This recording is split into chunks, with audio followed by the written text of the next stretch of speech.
Este é o meu sistema de combustão e climatização que está instalado num restaurante do motel. A área aproximada é de 75 a 80 metros quadrados. O sistema tem um registro que permite alterar a quantidade de ar que entra para a câmara de combustão.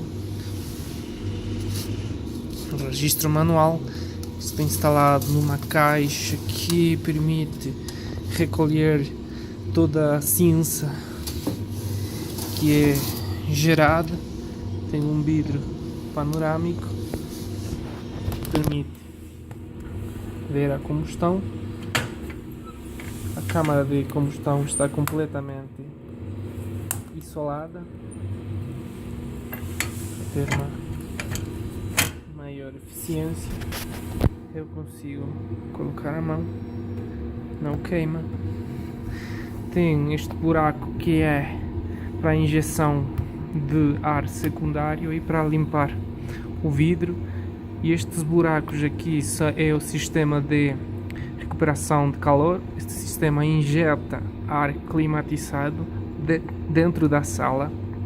Tem um permutador de calor que está instalado por cima do deflector da chama.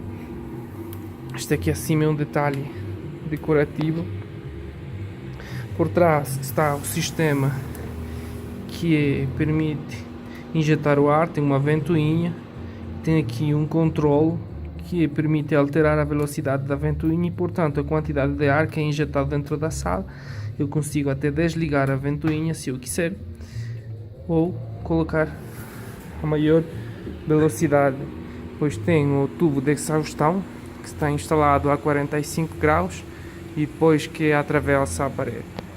Este aqui então é o meu sistema de combustão e climatização baseado na biomassa.